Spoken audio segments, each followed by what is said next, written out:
성경 말씀 함께 보겠습니다. 디모데전서 2장 4절에서 7절까지 4개의 성경 구절을 한 절씩 교대로 읽도록 하겠습니다. 제가 2장 4절을 봉독해 올리겠습니다.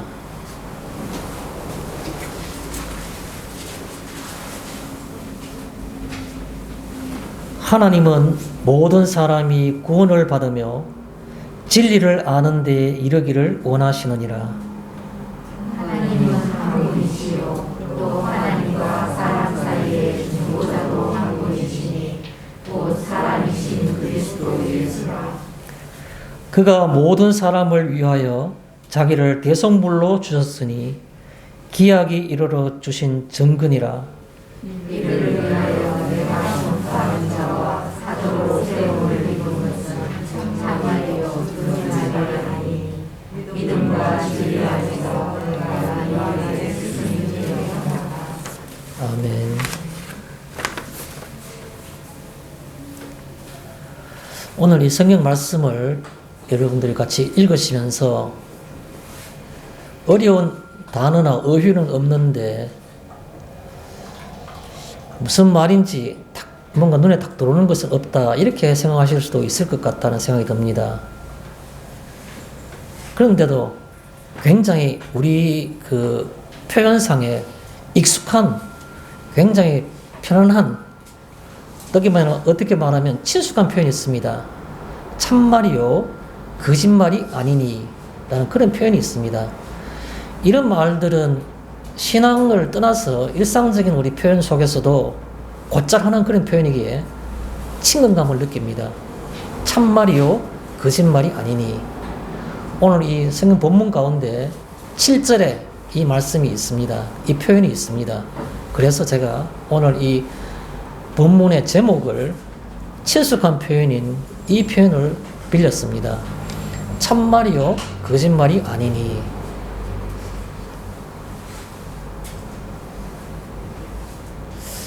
진실이고 거짓이 아니다, 그런 표현이죠. 참말이요 거짓말이 아니니. 먼저 오늘 이 성경 본문, 특히 디모데전서 2장, 어떻게 보면 디모데전서가 3장까지 있습니까? 그래서 이 중간에 해당되는 2장은 본론이라 할까요? 몸통 부분이라 이렇게 볼 수가 있죠. 그럼 여기서 뭘 말하고 있는가? 그 말하는 내용들은 크게 두 가지가 있습니다. 기도하라는 내용입니다. 기도하라. 그 다음에 어떤 삶에 대해서 신앙생활을 이렇게 하라고 권면하는 겁니다.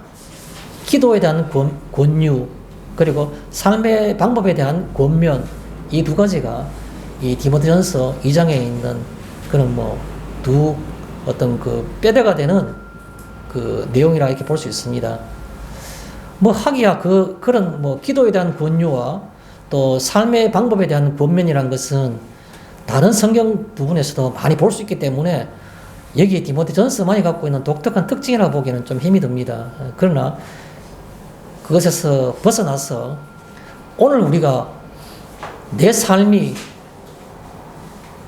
정말 어떤 방법적인 문제에서 나는 어떤 신앙적인 삶을 살고 있는가 라는 것에 조금 관심을 가지고 초점 맞춰가지고 내 삶은 과연 그러면 진짜로 나 괜찮은 삶을 살고 있는 건가, 가치 있는 삶을 살고 있는 건가, 이런 생각을 하셨으면 좋겠다는 생각이 있습니다. 본문을 제가 가볍게 읽으면서 서술해 보겠습니다. 먼저 2장 4절에 하나님은 모든 사람이 구원을 받으며 진리를 아는 데에 이르기를 원하시느니라. 우리 성도님들은 마음에 불편한 게 없지만은 성경을 연구하는 학자들은 때로는 이 구절이 굉장히 마음에 불편하기도 합니다. 왜 그럴까요? 어거스틴이라 말하고 있는 아우구스티누스, 아마 기독교 역사상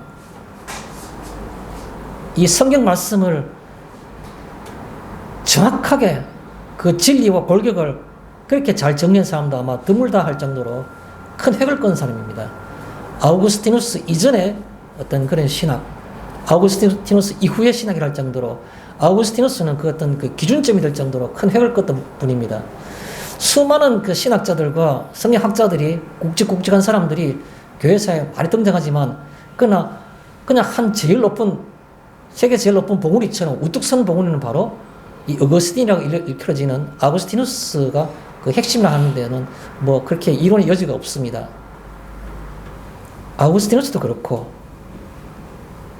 켈빈 종교개혁자, 특히 이 장로교의 켈빈주의도 그렇고 예정론을 우리는 따르는 겁니다. 성경에 보면 하나님께서 구원받을 자를 미리 예정하셨다는 것에 대한 표현들이 여러 군데 나옵니다. 물론 이와도 약간 비교될 수 있는, 대조될 수 있는 그런 성경 구절도 한두 군데 있긴 합니다만, 그러나 장로교는 그것을 정통 교리로 받아들입니다. 그런 면에 생각할 때 하나님이 모든 사람이 구원받기를 원하신다. 이 말은 부담스러울 수밖에 없는 겁니다. 예정된 사람, 창세 이전에, 천지창조 이전에 하나님께서 이미 예정해 놓은 사람들이 때가 되면 구원을 받게 하시는 것이다 라는 것이 예정론의 골격이라 볼 수 있는데 어떻게 이런 말이 성경에 있느냐라는 그런 표현들이죠. 그런 말에서 좀 부담스럽다는 겁니다. 그 문제에 대해서는 제가 본론에 들어가서 좀 더 쉽게 다시 설명해 드리겠습니다. 그리고 진리를 아는 데 이르기를 원하시느니라. 진리를 아는 것. 제가 전에도 한번 소개했습니다. 진리란 말은 뭐랄까요? 틀리지 않은 어떤 객관적 사실을 진리라 말하는데 그것은 사전적인 표현이고 성경에서 신앙적으로 표현할 때 진리란 것은 다르게 어떻게 표현하면 제일 좋으냐면요. 예수님이란 말을 바꾸면 모든 게 다 맞아 들어갑니다. 그래서 성경에 항상 진리를 나올 때 항상 예수님이라고 생각하시면 그 진리라는 일반적인 의미와 그리고 특정한 의미가 일치되어서 쉽게 이해가 되는 겁니다. 그래서 모든 사람은 하나님께서 모든 사람이 진리를 아는 데 이르기를 원한다. 원하시느니라. 예수를 알기 원한다는 겁니다. 붙여서 생각해 볼까요? 하나님께서는 창조주이신 겁니다. 모든 생명이 없는 산나 만상부터 생명이 있는 생물과 그리고 하나님의 형상으로 지은 인간까지도 하나님이 모두 지으신 분인 겁니다. 그런데 일반적인 무생물이 아니고 생명체인 사람들, 모든 사람이라고 하셨어요. 모든 사람. 사람에 대해서는 하나님께서 뜻하시는 한 가지 방향과 생각과 의지가 계시는데 그게 바로 뭐냐 하면 구원받기를 바란다는 겁니다. 구원받기 바란다는 것은 하나님과 같이 동행하기를, 하나님과 같이 함께 거하기를 바라신다는 겁니다. 그게 구원받기 원한다는 거죠. 그런데 그것은 일반적인 얘기고 하나님이 그냥 원이고 방법이 따로 있는 겁니다. 모든 사람이 다 구원받기를 바라시지만 그러나 한 가지 방법밖에 없어요. 그게 바로 뭐냐 하니 진리를 아는 데 이르길 바라는 겁니다. 예수를 통해서 구원받아야만 된다라는 겁니다. 그 다음에 5절에 보면 하나님은 한 분이시요. 하나님은 한 분이시라는 겁니다. 내가 의지하고 싶은 만한 게 있습니다. 굉장히 큰 권력을 가진 사람, 내 직장에서의 인사권을 가지고 있는 사람, 그렇지 않으면 내게 큰 도움을 줄 수 있는 먼 친척, 내 친척, 아주 먼 친척인데 뭐 왕래는 없지만 한 10촌쯤 되는 사람이 대기업의 총수다. 그러면 은근히 뭔가 그런 기대를 하는 것이 사람의 심리인 겁니다.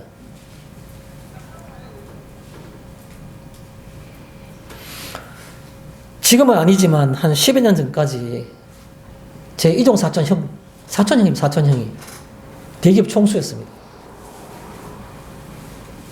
다른 사람도 생각할 때 은근히 뭔가 관계가 있으니까 그것도 뭐 사돈의 8촌도 아니고 사촌, 이종 사촌 간에 재산이 5천억이 넘는 그런 대기업 20대 재벌 중에 하나 더 가는 겁니다. 개인 가지고 있는 재산이 아마 그런 사람 별로 없을 겁니다. 친척으로 사촌 안에 갖고 있는 사람이 쉽지 않지 않습니까? 뭐 그러면 그런 것에 무언가 막연한 의지할 만한 막연한 기대감이, 의지라면 좀 이상한 거고 기대감이 있습니까? 아무 상관없는 얘기입니다.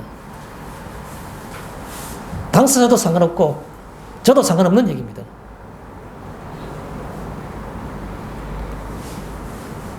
하나님은 한 분이시죠. 무슨 말씀을 제가 드리고 싶어 하는 겁니까? 하나님은 두 가지 뜻을 갖고 있습니다. 이 제1원인은 존재하는 모든 것이 있게 된 첫 번째 원인은 그게 하나님은 한 분이란 뜻입니다. 또 다른 의미는 나를 결정할, 나를 지배할, 나를 이끌어갈 그분도 한 분밖에 없다는 겁니다.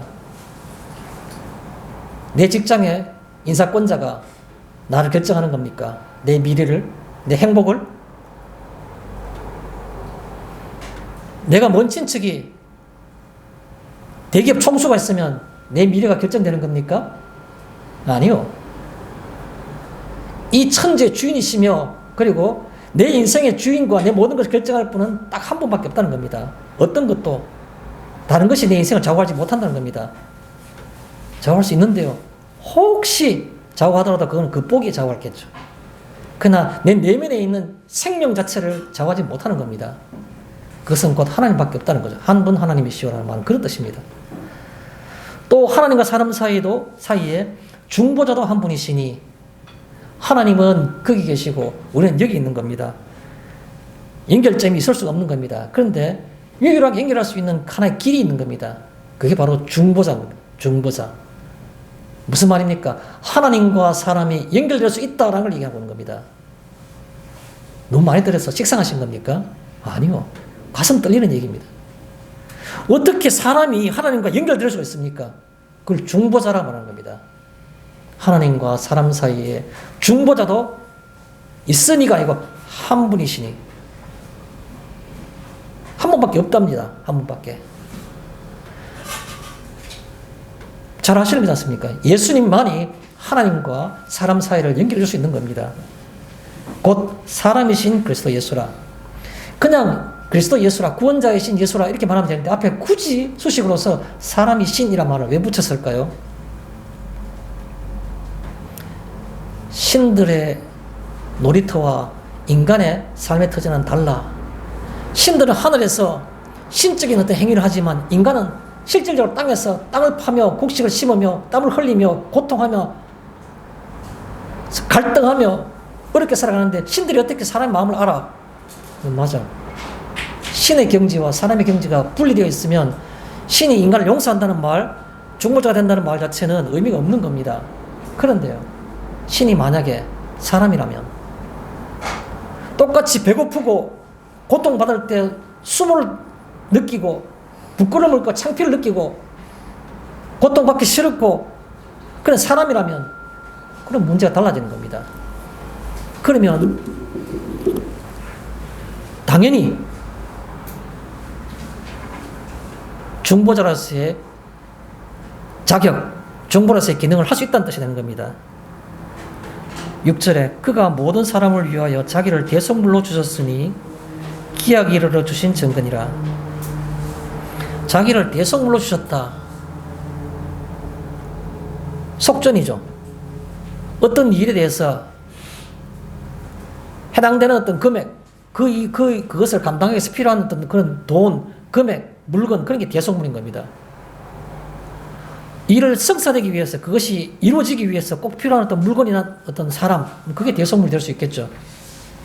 자기 자신을 대속물로 주셨다는 겁니다. 예수님이 자기 자신을 대속물로 주셨는데, 기약이 이르러는 말은 자기의 때가 됨으로, 그런 뜻입니다. 자기의 때가 됨으로. 천지창조 때 하나님께서 말씀하시기를 우리가 우리의 형상대로 삼위 하나님께서 같이 역사하셔서 천지를 창조하셨는데 그때부터 계신 아들의 위 예수님께서 그의 같이 계시다가 때가 될 때에 아들의 모습으로 오신 겁니다. 그것을 기약이 이르러라 말하는 겁니다. 기약이 이르러. 때가 되면 자기의 때가 이르러서 그런 말이 되는 겁니다. 주신 증거니라. 증거란 말은 무슨 말입니까? 증거는 은밀한 가운데 있는 것을 가리켜서 증거라 말하지 않습니다. 그냥 가치는 이를 뿐이죠. 근데 그것이 바깥 사람에게 공개적으로 노출되고 공개적으로 그것이 뭔가 입증이 되었을 때 그걸 증거라 말하는 겁니다. 공개적으로 나타난 겁니다. 예수님께 몰래 남몰래 베들레헴에 살짝 왔다가 이스라엘에 살짝 갔는 게 아니라 공개적으로 선언하신 겁니다. 3년 동안 그가 이 땅에 오면서 이루어지는 복음에 대해서. 그래서 기약에 이르러 주신 증거이라는 말은 때가 되어서, 자기 때가 되어서 이 땅에 오신 다음에 그것을 공개적으로 그것을 우리에게 알려주셨다는 겁니다. 그걸 가르쳐서 주신 증거라 말하는 겁니다. 증거. 이를 위하여 내가 전파하는 자와 사도로 세움을 입은 것은 참말이요. 이를 위하여 내가 전파하는 자와 사도로 세움을 입은 것은, 예수님께서 때가 되어서 이 땅에 실제로 오셨고 공개적으로 그것을 복음을 우리에게 알게 하셨는데, 내가 그것을 깨닫고 난 다음에 그것을 전파하는 자, 전하는 자는 정인입니다. 정인. 내가 정인으로 살았다는 겁니다. 또 내가 사도로 세움을 입은 것은, 사도란 것은 그 말씀을 가르치며 그 인도하는 사람인 겁니다. 내가 그 일을 감당하고 있는데 이것은 참말이요 거짓말이 아니니. 자, 여기 중요한 얘기였습니다. 이 7절이 어떤 결론적인 얘기를 쓰는데, 참말이요 거짓말이 아니니를 말할 때 뭐가 그렇다는 말입니까 도대체? 바울이 말하고 있는 이 디모데, 믿음의 아들 디모데에게 목회를 향해서 말하고 있는 이 참말이지 거짓말이다, 가까운 사이인데 이런 말 쓴다는 것은 좀 어색한 표현입니다.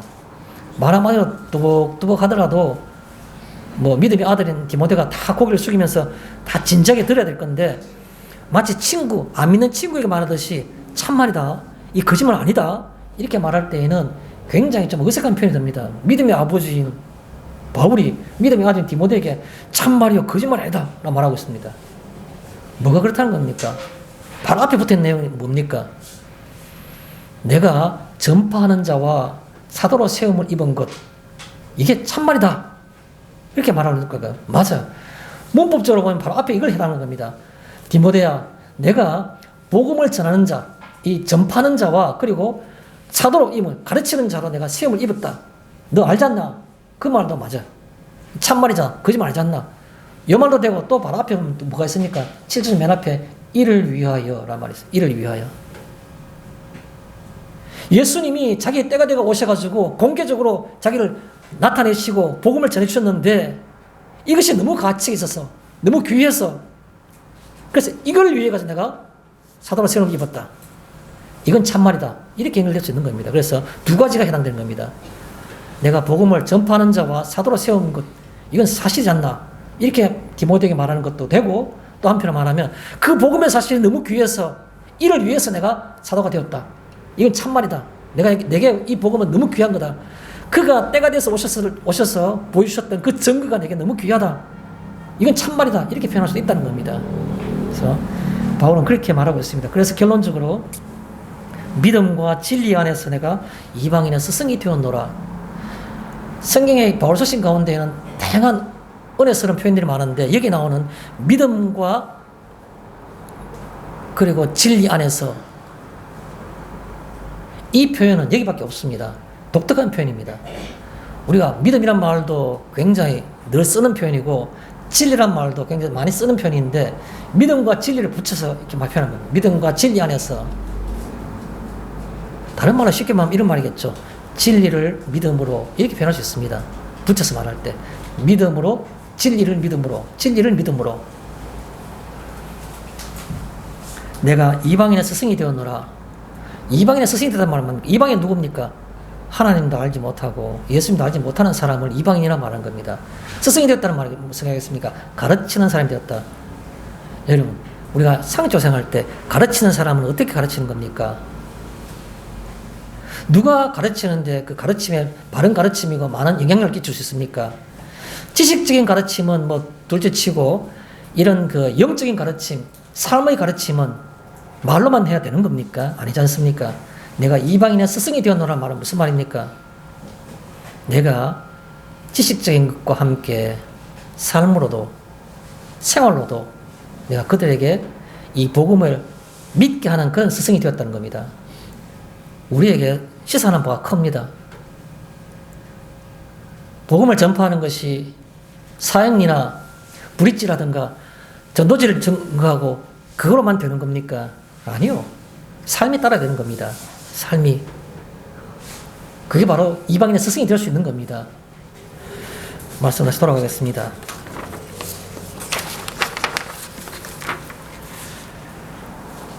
질문 드리겠습니다.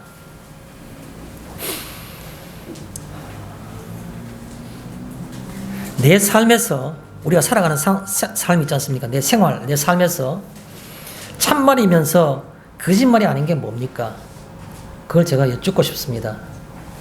내 삶에 있어서 참말이요 거짓말이 아니다 라고 말하는 것은 무엇입니까? 그걸 제가 여쭙고 싶은 겁니다. 젊으면 젊은 대로, 연세가 있으신 분은 연세가 있으신 분대로 나름대로 뭔가 내 삶 속에서 고만히 내가 눈을 감고 생각해 보면 이거는 진짜야. 이거는 정말 자신 있어. 그렇게 말할 수 있는 참말, 거짓말이 아닌 거. 체면상으로, 내 위치상으로 그것 때문에 이렇게 말하는 그런 게 아니고요. 내가 살아가는 데 있어서 정말로 이것은 참말이야. 이건 정말 거짓말이 아니야 라고 말할 수 있는 것. 특히 신앙적인 부분에서 그게 뭡니까? 그걸 제가 여쭤보고 싶은 겁니다. 한번 생각해보자는 뜻이죠. 뭐 제가 알고자 말하는 궁금한 게 있어서 그런 게 아니고 생각해보셨으면 좋겠습니다. 생각해보셨으면 내가 내 삶에서 혹은 내 신앙적 삶에서 참말이요 이건 거짓말 아니다 말하는 게 무엇이냐라는 겁니다. 있으실 겁니다. 그 가치 있는 것이 무엇인지를 내가 한 번 더 내 자신을 돌아보면 좋겠다는 생각이 듭니다. 본문을 들어가서 짧게 제가 설명을 드리고자 합니다. 4절에 보면 하나님은 원하시느니라 라는 표현이 있습니다. 하나님은 전지하시고 전능하신 분이고 모든 것이 다 갖추신 분인데 뭔가 부족한 것처럼 원한다. 이런 말이 인간적인 표현이지 하나님께 해당되지 않는 거 아니냐. 맞아요. 정확하게 표현한 겁니다. 하나님은 부족한 것이 없으시는 분입니다. 모든 걸 다 할 수 있는 분이기 때문에 본인이 원한다는 표현 자체가 어떻게 보면 인간적인 표현일 수 있습니다. 인간적인 표현을 볼 때 하나님이 바라시는 것이 있다는 겁니다. 전능하신 하나님께서 그냥 하시면 되는데 뭐 때문에 바라시는가? 그냥 하시면 되지. 못하실 게 없는데. 그런데도 인간에게 이렇게 표현하고 싶어 하신다는 겁니다. 하나님은 원하시느니라. 어떤 관점에서 하나님은 그런 인간적인 표현을 빌려서 이 성경을 기록하게 하셨을까요? 하나님은 관심이 있다는 겁니다. 관심이 있다. 하나님의 관심. 원하시느니라 라는 말은 가만히 생각해보면 하나님 뭔가를 바라시고 뭔가 이렇게 됐으면 좋겠다는 어떤 그런 관심이 있다는 겁니다. 하나님 관심. 하나님 관심이 뭘까요?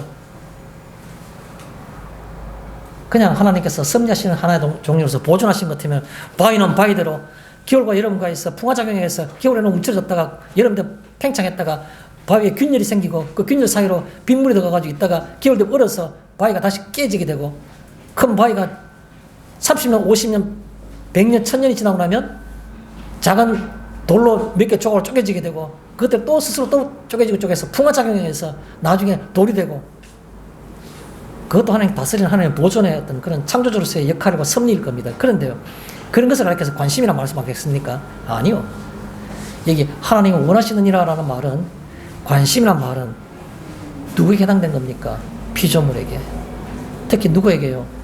하나님의 형상으로 지은 피조물을 대상으로 하는 겁니다. 거기에 하나님은 뭔가 관심이 있다는 겁니다. 하나님 특별한 피조물. 또 다른 말로 하나님이 원하시느니라는 말 속에 제가 좀 뭔가 주제를 하나 던지고 싶은 게 있습니다. 그게 바로 뭐냐 하면 창조주와 피조물인 겁니다. 내가 무엇을 만들었다 합시다. 공작품을 해서 뭐 찰흙 공작을 하든지 뭘 해가지고 만들었다 하겠습니다. 그러면 만들었을 때 내가 뭘 만들면 거기에 관심이 가고 애착이 갈 수밖에 없는 겁니다. 다른 사람이 만든 무엇보다는 내가 만든 것에 예를 들어서 제가 어릴 때 경험으로 추석 때 송편을 빚지 않습니까? 저는 어릴 때 우리 집에 송편을 많이 빚었습니다. 그런데 그 송편을 빚을 때 항상 일반적으로 이렇게 빚는 게 있어요. 뭐 이렇게 반달 모양에서 이렇게 끝을 꼭꼭 눌러가지고 반달 모양 이렇게 만들어요. 어머니나 주로 정성대로 하는 분들 그렇게 말해요. 근데 저같이 어릴 때 아무것도 모르는 사람들은 만들려 그러면 그렇게 만들어 보다가도 귀찮으니까 그냥 얍작한 그런 그 피에다가 안에 속을 좀 넣고 난 다음에 주먹을 그냥 꽉 접어버려요. 그럼 주 모양, 손가락 모양 쭉쭉 나는 그렇게 해가지고 또 노는 겁니다. 장난삼아 가끔 한 번씩은 엄마한테 야단 맞을 때 각오하고 뭐 개 모양도 만들어 보는 겁니다. 개 모양. 삶는 소스 놔두고 나면 나중에 좀 문드러지긴 했지만 어쨌든 간에 야 저거 내가 만든 건데라고 딱 나오면 눈에 딱 띄는 겁니다. 창조주와 피조물, 창조주의 관심 무슨 겁니까? 하나님이 이렇게 빚은 겁니다. 우리의 모습을 남자로 빚으시고 여자로 빚으신 겁니다. 또 홍길동으로 빚으시고 또 다른 사람은 또 지으신 겁니다. 그 외형과 그 형태를 그리고 그 속에 있는 것과 그리고 사회적인 어떤 그런 그 역할들을 그 속에 지으신 겁니다. 그런데요, 그 한 사람 한 사람마다 다 관심이 있다는 겁니다. 지은 사람이 피조물에 대해서 관심 가지는 것, 그것을 하나님은 원하시는 일이라고 하는 겁니다. 하나님은 내게 개인적으로 관심이 있는 겁니다. 하나님 어디 계십니까? 사슴이 시냇물 찾는 것처럼 내가 주를 찾기에 갈급하나이다. 도무지 하나님 보이지 않습니다. 한 번만 내게 음성을 들려주시면 내가 평생을 내가 하나님 위해서 살며 신앙에 내가 믿음이 생기겠습니다. 그런 말을 하든 안 하든 하나님은 내게 똑같이 관심을 가지고 보고 계시는 겁니다. 그것을 하나님은 아시는 일, 원하시는 일이라고 말하는 겁니다.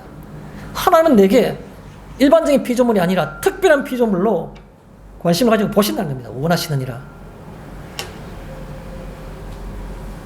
그걸 가르쳐서 뭐라고 말하는 겁니까? 하나님의 선이라면 하나님의 선. 플러스 말하면 하나님의 선하심. 내가 어떤 자격을 갖췄기 때문에가 아니고 하나님은 근본 자체가 선하시기 때문에 하나님의 행위 자체가 모든 것이 다 선하시기 때문에 그냥 그가 관심을 가지는 그 자체로 일반적으로 우리는 선이라 말합니다. 하나님의 선. 내 행동이 개차반이든 내 행동이 내가 생각할 때는 혼자 그래도 나는 괜찮다고 생각하든 그런 근거 없는 것의 상황에서 벗어나서 그냥 하나님께서는 우리의 본질을 우리의 존재를 그렇게 관심 있게 보신다는 겁니다. 이게 하나님은 원하시는 일이라는 표현이 속에 들어있는 뜻인 겁니다. 또요, 하나님 원하시는 일이라는 속에 한 가지 우리 생각하고 내용이 있어요. 그게 바로 뭐냐면 인간의 자유의지. 하나님은 원하시에요. 하나님은 이쪽으로 내 쪽으로 아담이 그걸 말했잖아요. 너희는 동산 중앙에 있는 나무의 실과를 선을 알게 하는 나무의 실과를 먹지 말라라고 하는 겁니다. 먹지 말라. 내 말 들으라. 이래 말씀하신 겁니다. 인간에게 뭘 요구하신 겁니까?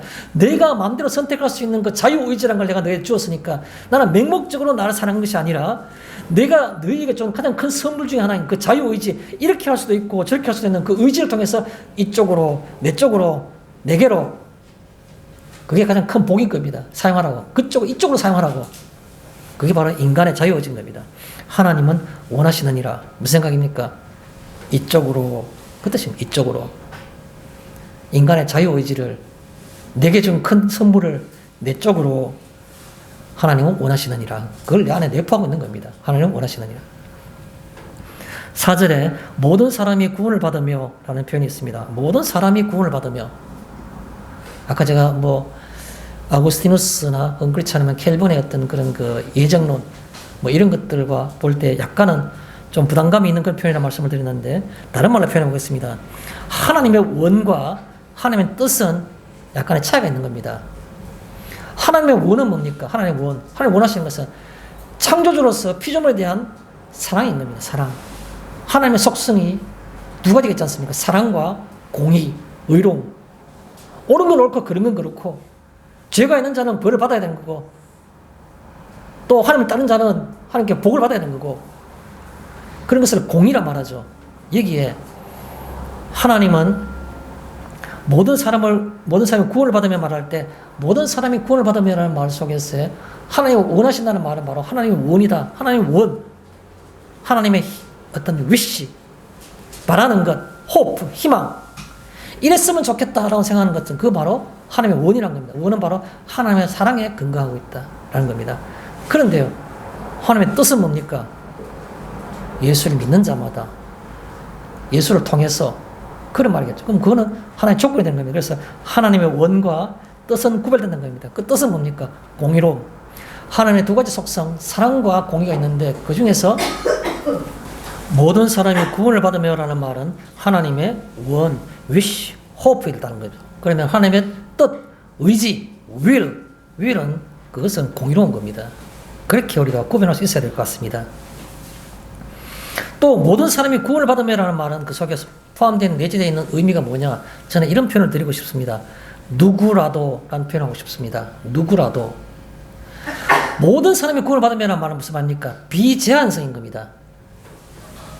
교회를 10년 이상 다닌 사람만이, 직분이 집사 이상 되는 사람만이 구원을 받으며가 아니고 모든 사람이, 내가 어제 내가 나왔더라도, 심지어 예수님 십자가 달리실 때 그날 딱 단 몇 분 예수님의 모습을 보면서 주여 당신이 갈 때 나를 기억하소서. 그 한쪽 강도가 그날 너가 나와 함께 나고리 있으리라고 함께 예수님 앞에서 구원함을 받았는 겁니다. 무슨 말입니까? 모든 사람이 이라는 말은 누구라도 라는 뜻입니다.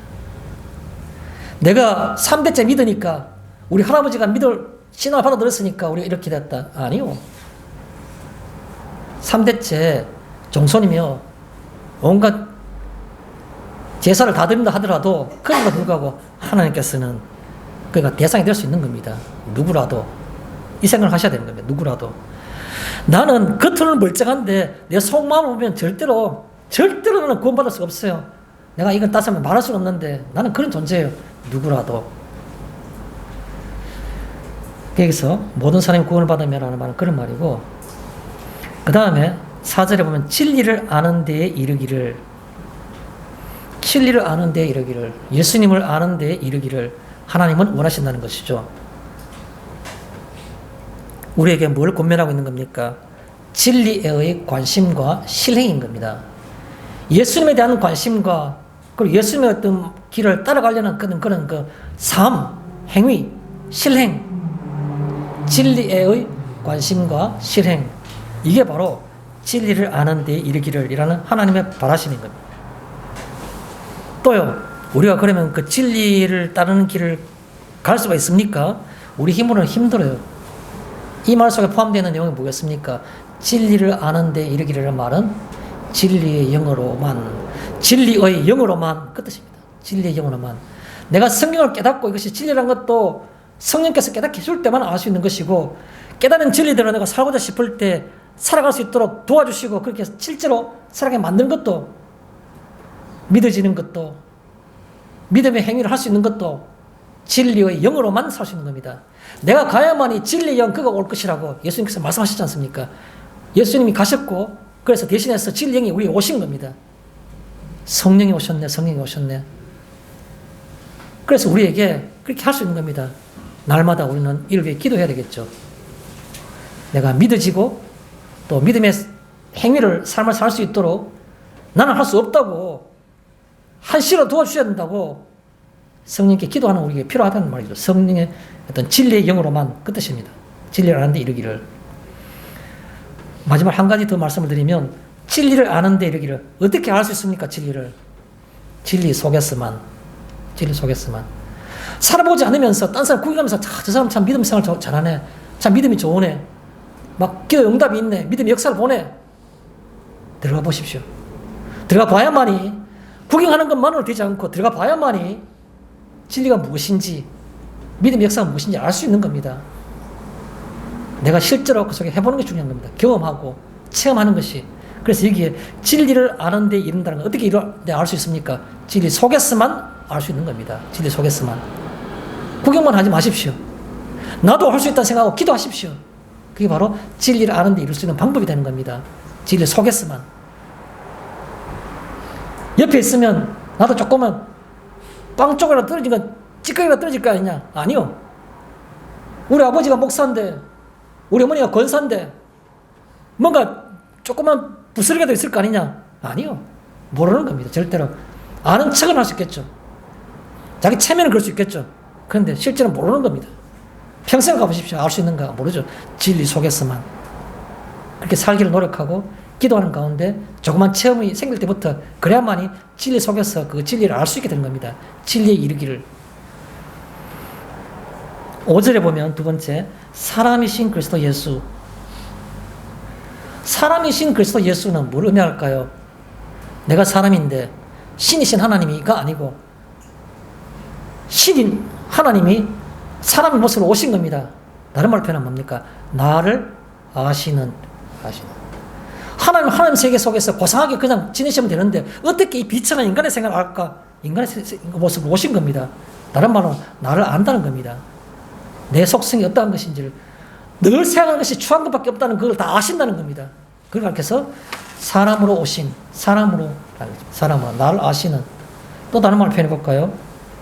자격을 가지신 신이 절대로 내가 널 위해 희생한다라고는 사람이 해가지고 자격을 가질 수가 없는 겁니다. 사람의 속성을 어떻게 알 수 있어? 신이 사람이 되어봐야만 아는 겁니다.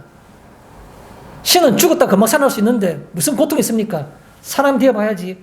찔리는 창에 찔리는 아픔과 심장이 뚫리는 그 아픔과 머리 이마에 둘러싸이는 가시가 꾹꾹 찌르는 가시 그 따가움과 아는 겁니다. 제가 이번 주중에 뭐 유튜브를 하나 보다 보니까 여러 해 전에 아마 10년 좀 더 된 거 보겠습니다. 우리나라 그 군인이 그 철책선에서 DMZ 철책선에 그 안에 수색하러 들어가다가 북한이 심어놓은 목함 지뢰랑 그걸 밟아가지고 다리를 날라간 사람이 그 나와가지고 뭐 이렇게 얘기하는 걸 우시면 본 적 있습니다. 지뢰를 밟았는데 그냥 우리가 영화나 이런 데 보면 지뢰를 밟고 난 다음에 발을 떼야만이 뻥 터지는데 북한 지뢰는 밟기만 하면 터진답니다. 나무로 만들어가지고 지뢰 탐지기, 금속 탐지기도 안 밟힌답니다. 우리 수색대원들이 그 비무장지대 안에 들어간 통로에다가 딱 입구 앞에, 설정된 딱 입구 앞에다가 안쪽에 한 개, 밖에 두 개 딱 심어놓고 밤중에 몰래 심어놓고 갔다는 겁니다. 매일마다 나왔다가 아니까. 그럼 모르고 밟았다가 2명이 터졌는데 그 중에서 제일 많이 한 사람. 한 사람은 한쪽 다리만 다쳤는데 이 사람 한쪽, 다른 한 사람은 그 인터뷰하는 사람은 두 쪽 다리를 다 상한 사람인 거예요. 뻥 터졌는데 있으면 정신이 없고 가능했는데 눈을 뜨고 보니까 자기 다리에 뼈만 있더라고요. 뼈만. 힘줄 몇 개 가다 붙어 있고 나머지 다리 대부분이 앞에 철조망에 붙어 있더라고요. 철조망에 붙어 있는데 이 큰일 났구나 하는 생각이 들더라고요.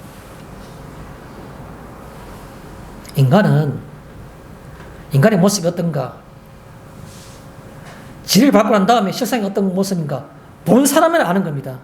딴 사람은 그게 지뢰를 밟았을 때 다리가 얼마나 엉망이 되는지 아무도 모르는 겁니다. 그건 자기 다리를 똑똑히 본 겁니다. 뼈만 있더랍니다. 뼈만 이렇게 항상. 이게 뭐지? 살아난 사람 다 다르고 없더랍니다.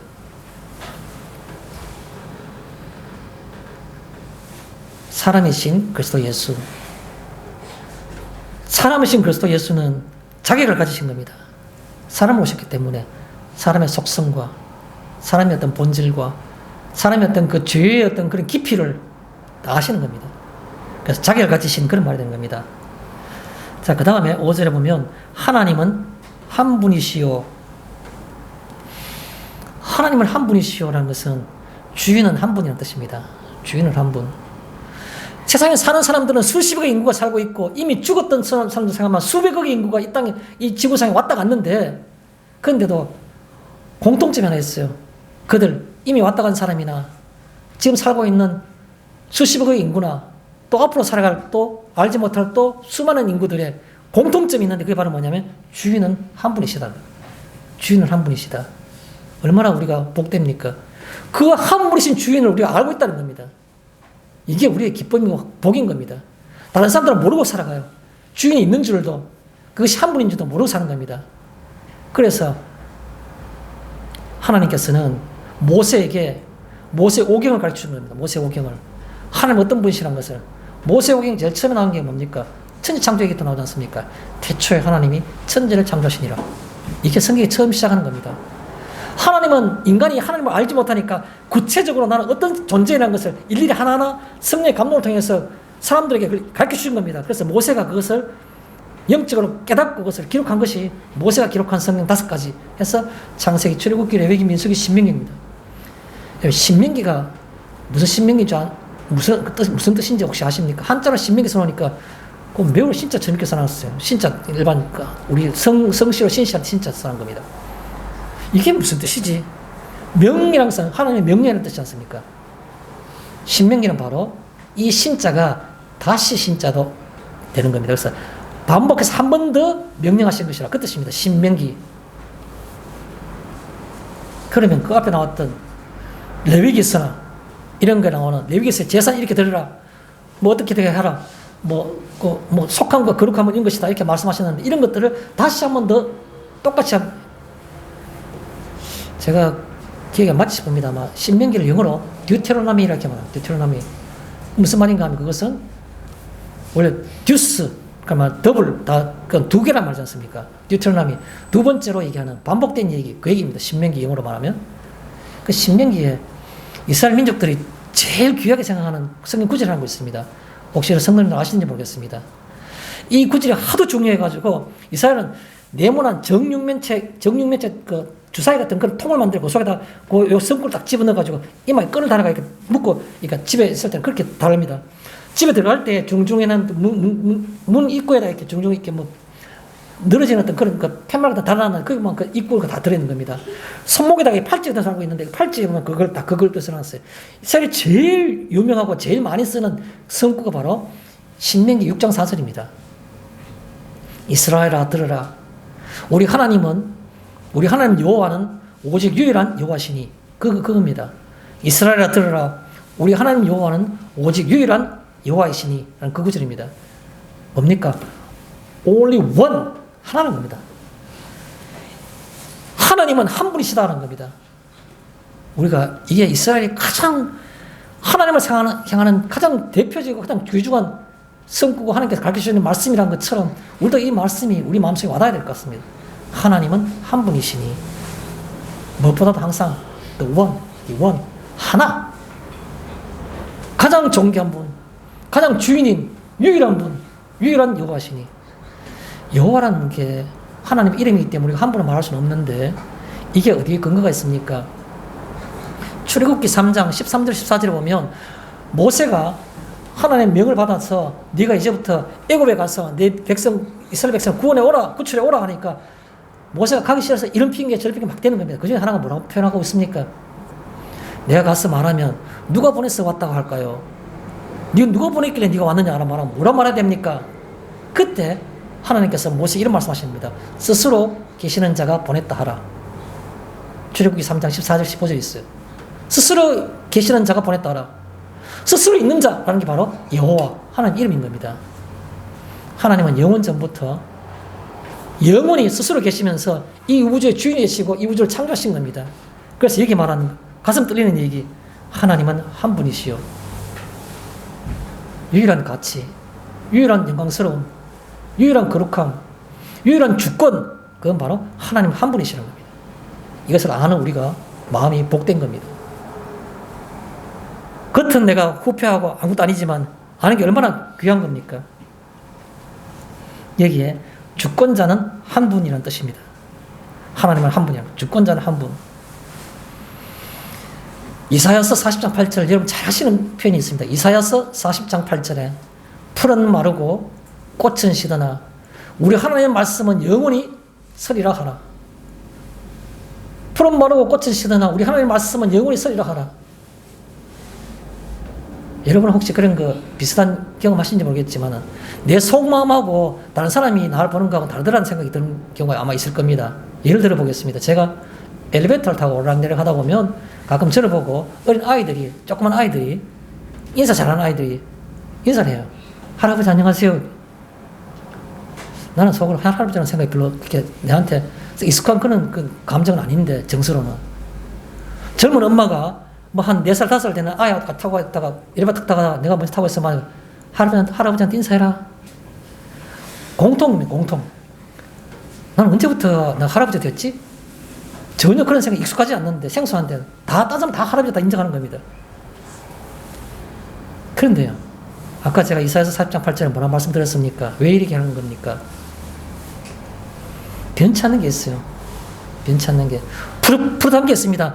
딴 사람들은 할아버지라 말하고, 그 사람 후패다 말하는데도 불구하고, 풀은 마르고, 꽃은 시드는데, 다 시드는데도 불구하고, 겉모양 다 달라졌는데, 그 아름다운 꽃도, 그 새파란 싱싱하던 그 생명력 넘치는 풀도 다 마르고 시들었는데 우리 하나님의 말씀은 영원히 서리라. 어디 서 있는 겁니까?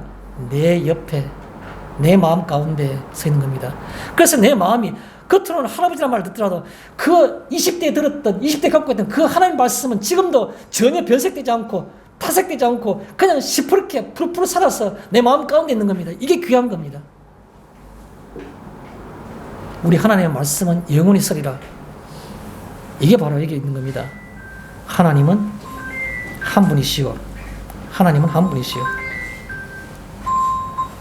하나님은 한 분이시기 때문에 그의 말씀도 영원히 내 옆에 계시는 겁니다. 내 옆에 다른 사람들 나를 보고 자꾸 그 모양 갖고 할아버지 이모니 다른 말 하는데 물론 그 말이 맞는 말인데 근데 내 마음속에서는 변치 않은 게 딱 있는 겁니다. 세월이 아무리 가더라도 다른 사람의 무슨 호칭이 바뀌더라도 그 변치 않은 게 하나 있는데 그 20대에 내가 가졌던 그 말씀 살아 움직이던 그 내 영혼을 감동시키는 그 말씀이 지금 똑같이 여전히 푸르게 내 마음속에 있는 겁니다. 그래서 하나님은 한 분이시요 변치 않은 분이신 겁니다. 그래서 하나님 한 분이시라면 다른 말로 경외와 기도의 대상인 겁니다. 그분은 경외 찬양받으시고 내게 경건하게 내가 예배를 받으실 대상이 경외할 대상이고 또 기도의 대상인 겁니다. 그분은 전지전능하시고 변치 않는 분이시고 그렇기 때문에 내가 그를 경외하고 그에게 기도하는 겁니다. 또 중보자도 한 분이시니 하나님과 사람 사이에서 그렇게 표현하고 있죠. 성경에 중보자도 하나님이시니. 그런데 그 성경에 보면 4절에 보면 하나님은 모든 사람이 구원을 받으며 진리에 이르기를 원하시느니라. 진리를 아는 데 이르기를 원하시느니라. 이렇게 표현하는데 하나님은 모든 사람이 구원받고 진리를 아는 데 이르기를 원한다고 말했는데 그 다음에 5절에 하나님은 한 분이시요라고 말하는 게 나옵니다. 근데 그 사이에 접속사가 하나 있어요. 성경 원어에 접속사가 5절 바로 앞에 하나님은 한 분이시요라는 그 앞에 접속사인데 그걸 우리 한글 성경에 번역이 안 되어 있습니다. 늘 그 성경상에서 신약성에 가장 많이 나오는 접속사 중에 하나인데 제가 몇 번 말씀드렸을 겁니다만 가르라는 그런 접속사인데 왜냐하면 이런 뜻입니다. 왜냐하면 하나님은 모든 사람이 구원받고 진리를 아는데 이르기를 원한다. 왜냐하면 하나님은 한 분이시오랍니다. 하나님은 한 분이시고 다른 대상이 없기 때문에 그래서 거기에 그걸 알기를 바란다는 겁니다. 여러 대상이 있으면 사람이 여기 가도 의지하고 저기 가서 기도해도 되는데 하나님은 한 분이시기 때문에 그래서 진리를 아는데 이르기를 바란다. 왜냐하면 하나님은 한 분밖에 없기 때문에 그렇다. 하나님은 한 분이니까 숭배와 경외와 기도의 대상이 한 분밖에 없기 때문에 그래서 진리를 아는데 이르기를 바란다. 그 말인 겁니다. 4절과 5절 사이에 왜냐하면 하나님은 한 분이시기 때문에 라는 말이 표현이 되는 겁니다. 뜻이 더 분명해지지 않습니까? 여기 중보자도 한 분이시니 하나님과 사람 사이에서 그 뜻입니다. 또 다른 말로 중보자도 한 분이시니라는 말은 중보자가 계시니라는 뜻이 있는 겁니다. 또 다른 말로 유일한 연결점이라는 겁니다. 유일한 연결점. 예수님은 본인은 뭐라고 말씀하셨습니까? 그가 잡히시던 날 마지막 만찬하고 난 다음에 제자들 발을 다 씻기시고 그 다음에 그 이후에 그들에게 마지막 설교를 하고 마지막 기도한 겁니다. 설교는 요한복음 14장, 15장, 16장이고 그 다음에 마지막 그를 위해서 기도해 주신 것이 요한복음 17장이지 않습니까? 그런데 요한복음 14장은 마지막 설교에 처음 시작하는 부분입니다. 너희는 마음에 근심하지 말라. 하나님을 믿으니 또 나를 믿어라. 이렇게 14장 1절에 시작하고 있습니다. 그런데 그 14장 6절에 뭐가 있습니까? 예수께서 이르시되 내가 곧 길이요 진리요 생명이니 나로 말미암지 않고는 아버지께로 올 자가 없느니라 라고 말씀하신 겁니다. 뭐라고요? 나로 말미암지 않고는 예수 이외에는 아버지께로 올 자가 없다라고 말씀하신 겁니다. 하늘과 땅 사이에 하나님과 피조물 사람 사이에 예수님 이외에는 하나님께 이룰 수가 없다는 겁니다. 예수님 그렇게 말씀하신 겁니다. 또요. 예수님은 인간의 모습 오셔가지고 우리에게 귀한 말씀을 주신 겁니다. 아마 이런 성도님들에게 제가 질문을 드릴 때 이런 성도님들 가장 유명한 잘 알고 있는 요절이 뭡니까? 아마 이구동성으로 어린 아이들까지 요한복음 3장 16절입니다. 하나님이 세상을 이처럼 사랑하사 독생자를 주셨으니 이는 저를 믿는 자마다 멸망치 않고 영생을 얻게 하려 하심이라. 맞아요. 그러면요.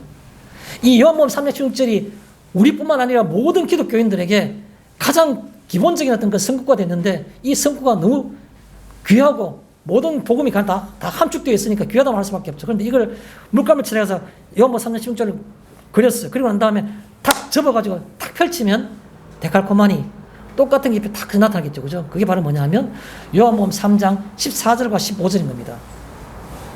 아니 요한복음 3장 16절인데 그 앞에 두 절이 있다고 있죠. 뭐라 되어 있을까요? 광야에서 모세가 뱀을 든 것 같이 인자도 들려야 하리니 이는 그를 믿는 자마다 영생을 얻게 하려 하심이라. 그러면 그를 믿는 자마다 영생을 얻게 하려 하심이라. 이 말은 3장 16절과 똑같이 일치되는 겁니다. 3장 16절에는 멸망치 않고라는 표현이 하나 더 들어가 있는 뿐이지 딱 전부 똑같아요. 그를 믿는 자마다 영생을 얻게 하려 하심이라. 똑같아요. 무슨 말하고 싶어하는 겁니까? 광야에서 모세가 뱀을 든 겁니다. 노수로 만든 뱀을 든 겁니다. 왜 들었을까요? 이스라엘 백성들이 광야 생활 속에서 하나님을 워낙 원망하니까 하나님이 이를 갖다가 책망하시기 위해서 불병을 보내가지고 뱀들이 막 물은 겁니다. 그러니까 사람들이 뱀에 물려가지고 거의 죽어가는 사람들이 많은 겁니다. 모세가 하나님께 기도하기를 불쌍히 있어서 하나님께서 그러면 노수로 짱대 끝에 뱀을 만들어 달아라. 그러면 그걸 보는 자마다 나을 것이다. 모세가 언덕 위에 세워둔 겁니다. 뱀에 물려가지고 고통 중에 죽어가는 사람들이 일부는 믿음이 있어 바라본 겁니다. 바라보니까 진짜로 병이 낫기 시작, 열이 내리고 몸이 통증이 약해지기 시작하고 식물성을 낫기 시작하는 겁니다. 나는데. 근데 그 옆에 똑같이 물린 사람이 있는데 이빨을 부득부득 갈면서 말하는 겁니다. 네가 그거 봤다고 나는 줄 아나? 나 대해서 나는 거지. 봐라. 돈 드는 일 아니잖아. 그냥 보면 되잖아. 고기만 돌려라. 차라리 내가 그 죽으면 죽었지 그거 안 본다. 니는 그렇게 과학적이지도 않고 넌 그렇게 그 말도 안 되는 짓을 하나. 불쌍하다. 악을 쓰면 바닥바닥 죽어가면서 끝까지 안 보는 겁니다. 예수님은 골고다 산 언덕 제일 중앙에 예루살렘 성전 제일 높은 곳에 골고다 언덕에 제일 중앙에 제일 큰 십자가에 다 볼 수 있도록 매달리신 겁니다. 그래서 모세가 광야에서 뱀을 뜬 것 같이 인자도 들려야 하리니 이는 그를 믿는 자마다 영생을 얻게 하라 하심이라고. 광야에서 뱀을 뜬 것 똑같은 모습으로 예수도 들리신 겁니다. 그냥 그렇게 해서 중보자도 한 분이시 말씀하신 겁니다. 자, 6절에 보면 기약이 이르러, 제가 본문 서술할 때 말씀드렸죠. 자기의 때가 되어 그런 뜻입니다. 또 다른 말로는 성육신이 하나님이 인간의 모습으로 오신 겁니다.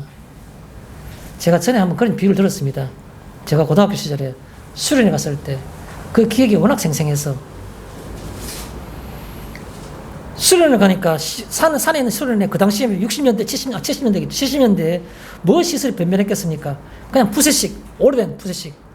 그냥 삽장문 있고 진짜로 여학생들 같은 경우에서는 누가 불콩 열거 하면 안 되니까 꼭 둘이씩 같이 가가 앞에 누가 보조시켜주고 할 정도로 그만큼 허술한 그런 화장실이었습니다.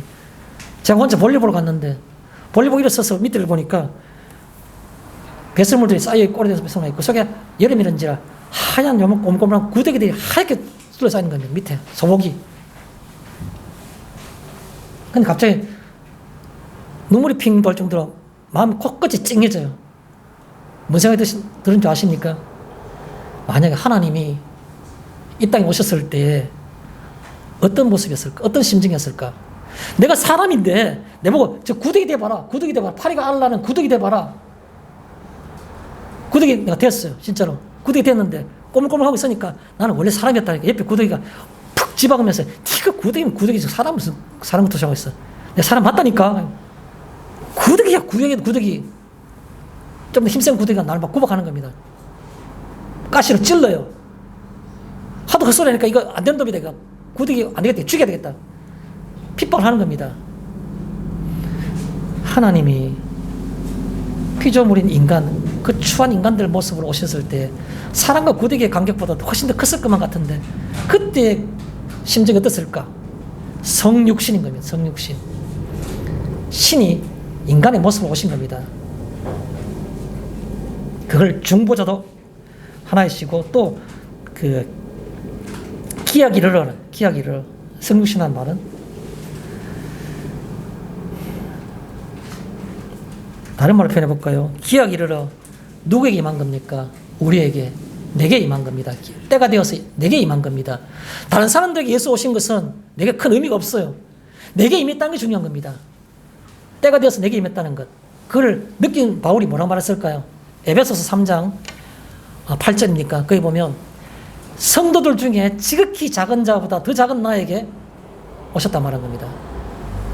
깨달아보니까 어떤 사람은 수많은 성도들이 있는 가운데 그 중에서 가장 작은 자보다도 더 작다고 자기가 느껴지는 겁니다.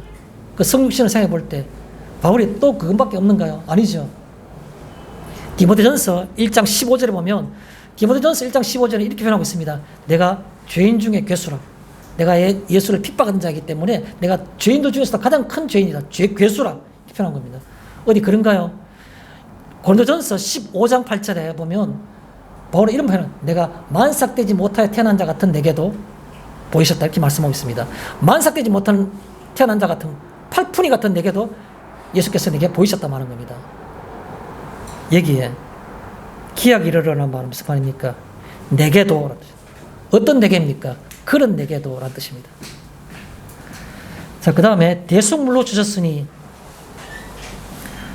대속물로 주셨으니라는 말은 성경에 있는 표현은 모든 사람을 위하여 누구에게나 헌금 많이 한 사람에게만 주일날 예배 한 번도 안 빠지는 사람에게만 새벽기도 가는 사람에게만이 아니고 모든 사람에게 모든 사람을 위하여 대속물로 주셨으니 하나님의 의입니다. 하나님의 의, 하나님의 의로우심. 하나님의 의로우심이 뭡니까? 하나님이 창세기 15장에 보면 아브라함이죠. 아니, 그 당시 아브라함도 안 되고 아브라함일 때 자녀도 아무도 없을 때 창세기 15장에 하나님이 환상 중에 아브라함에게 여호와께서 말씀하여 이르시되 이런 표현이 있습니다. 창세기 15장이 그렇게 시작합니다.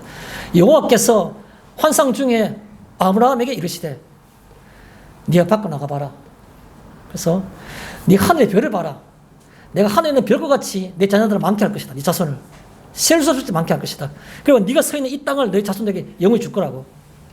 아브라함이 믿기지 않았죠. 내가 자식이 하나도 없는데요. 무엇으로 할 수 있습니까? 그러면 네가 준비해라. 그래서 아브라함이 하나님이 말씀하시는 대로 준비를 한 겁니다.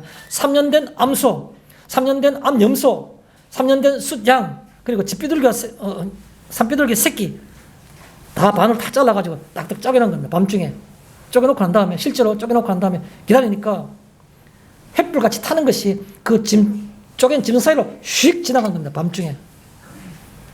전에 말씀드렸지 않습니까? 이스라엘은 항상 자기들이 어떤 귀중한 아주 큰 약속을 할 때에는 약속인 두 사람이 성문에서 크게 얘기해서 모든 사람 듣게 하고 또 두 사람이 약속할 때 짐승을 쪼개가지고 그 짐승 쪼개는 그 시체 사이로 두 사람이 손을 잡고 걸어가는 겁니다.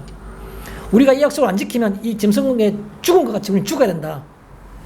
그런데 하나님 그렇게 약속하셨는데 이스라엘 민족들이 수많은 왕들을 보십시오. 북쪽 이스라엘뿐만 아니라 유다 왕들이 그 약속을 지켰습니까? 아니요. 철저히 외면한 겁니다. 우상 숭배하고 예루살렘 성전에다가 막 몰록 신당이라든가 나쁜 우상 다 세워놓고 이 정도 하는 겁니다. 하나님은 그를 사랑했지만 그는 약속 안 지킨 겁니다. 왜 약속 안 지켜서 어떻게 했습니까? 죽어야 되는 겁니다.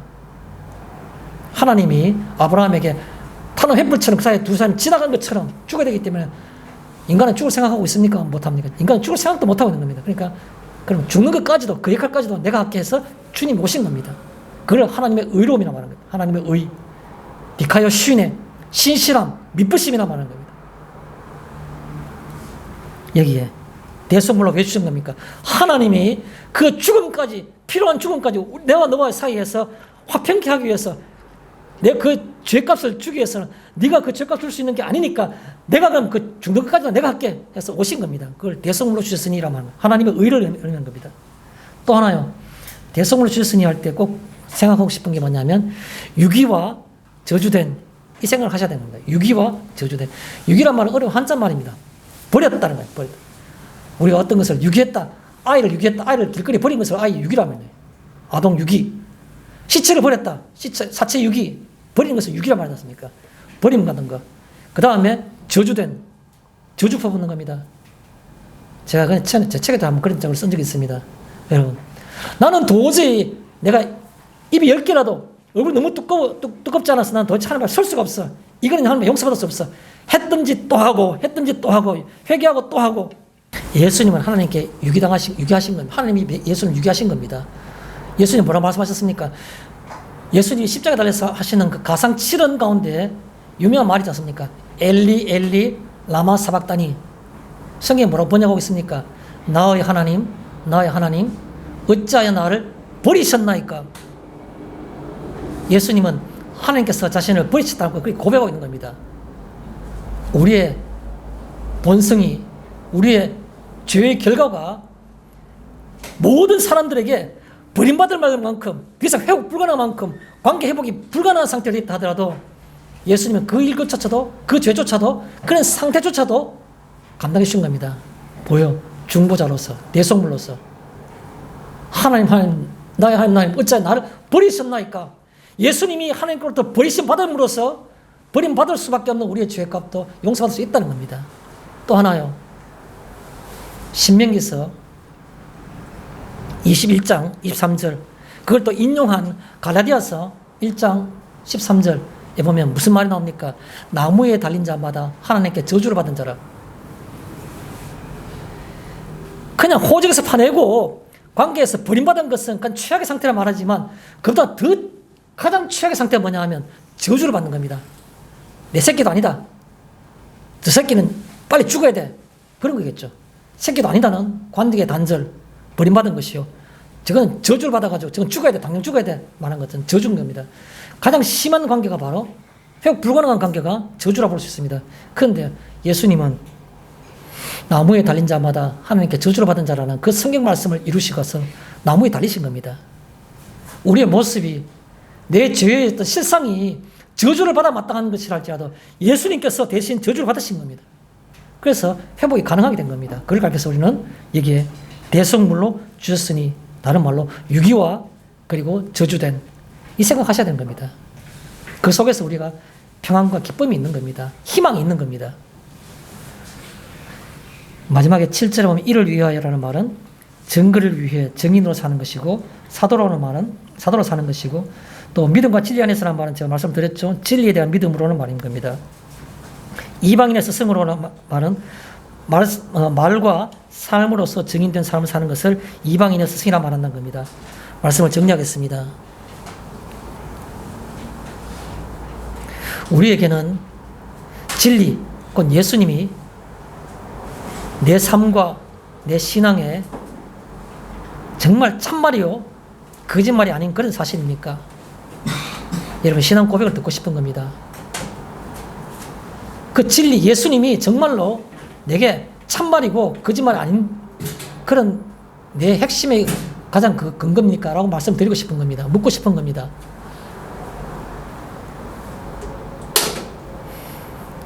성경 말씀 한 군데 인용하면서 말씀을 정리하겠습니다. 요한복음 8장 32절 잘 아시는 말씀입니다. 진리를 알지니 진리가 너희를 자유롭게 하리라. 예수님이 진리이신데 우리가 진리를 알게 되면 그 진리가 우리를 자유롭게 우리의 죄의 결과로부터 혹은 우리의 삶의 어떤 것들로부터 자유롭게 하신다는 것이죠. 마치겠습니다.